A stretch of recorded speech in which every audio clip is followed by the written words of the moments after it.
Ladies and gentlemen, if you're the Dallas Cowboys, if you're Jerry Jones, you got to go get Bill Belichick. You got to go get him. You got to go get him. You can say whatever you want. You can point to how putrid the New England Patriots have looked since Tom Brady departed. You can point to the lack of development in Mac Jones because Matt Patricia and Joe Judge was an offensive coordinator last season and Bill O'Brien couldn't fix the mess that they created this season. You can point to all of that. Let me tell you something right now. Devin McCourty said it best on NBC yesterday. Standing right next to Jason Garrett, the former head coach for the Dallas Cowboys. Standing right next to him. You know what he said? Quote, if that's Bill Belichick team, that don't happen. You don't see missed assignments. You don't see dudes utterly clueless schematically because Matt LaFleur is running rings around you as a coach. You don't see any of that. Okay? And after what I saw yesterday from the Dallas Cowboys defense, which has never been a problem in New England over the last 4 years, by the way, I don't see how you can't go get Bill Belichick. Dallas's defense yesterday against the Packers, 0 sacks of Jordan Love, 0 takeaways, allowed TDs on 6 of Green Bay's first 7 possessions, allowed 60% third down conversions, allowed 4 Packers touchdowns in 4 red zone trips, and allowed 415 yards of offense on only 54 plays, which was 7.7 yards per play. That's what Dallas's defense allowed yesterday afternoon. How could you not go get Bill Belichick? How could you not go get him? I understand you thinking Jim Harbaugh, but here's the difference. Jim Harbaugh will want and will warrant complete control of operations for an NFL team because he's a reigning defending national champion who had success on the NFL level in San Francisco in his 4 years, taking them to 3 NFC championship games and a Super Bowl appearance, one that they might have won if Colin Kaepernick and his crew had not run out of time against that Baltimore Ravens squad. All of those things get taken into consideration on top of the resume that he's accumulated at Michigan. So if you go anywhere, if you're Jim Harbaugh, you're going to want say in front office personnel decisions. If you're Bill Belichick, you can't make that argument now.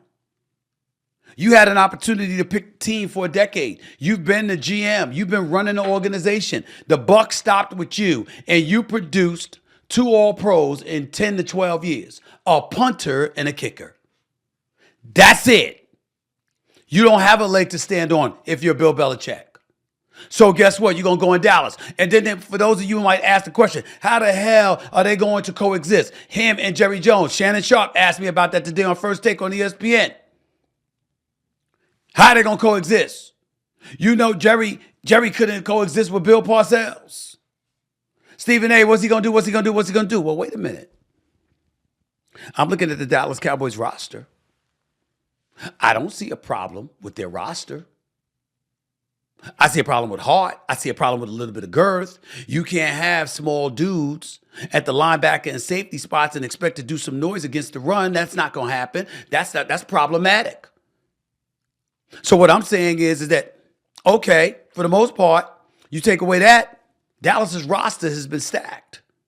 I think they need a bell cow at the running back spot. I think they need more size in their secondary, if not at that linebacker spot. Fair enough. But for the most part, they got a crew. They certainly got speed and they got talent.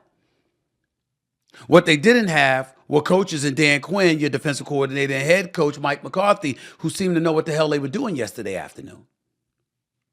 And this is not me sitting here and advocating for Mike McCarthy to be fired. That is not what I'm saying. I'm not advocating for Dan Quinn to be fired. That is not what I'm saying.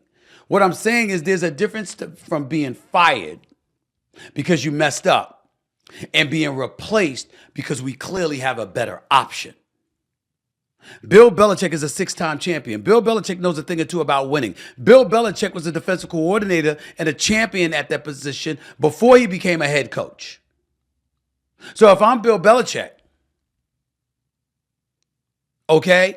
If I'm the Dallas Cowboys, damn right I go get him. If I'm Bill Belichick, I want them to come get me. Bill Belichick for America's team, coaching the Dallas Cowboys, who can't seem to get out of their own way and can't even make an NFC championship game, let alone a Super Bowl appearance. I get an opportunity to have that man And oh, by the way, what do you mean they can't coexist?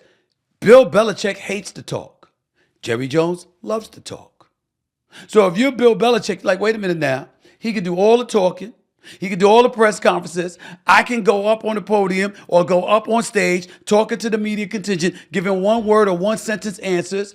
My conferences will last about a grand total of 5 minutes, and I don't have to worry about anything because Jerry will want to do all the talking. That's what he'll want to do. And I get to coach the team and control the players. And if that's the case, why wouldn't you want that job? Why wouldn't you want that job?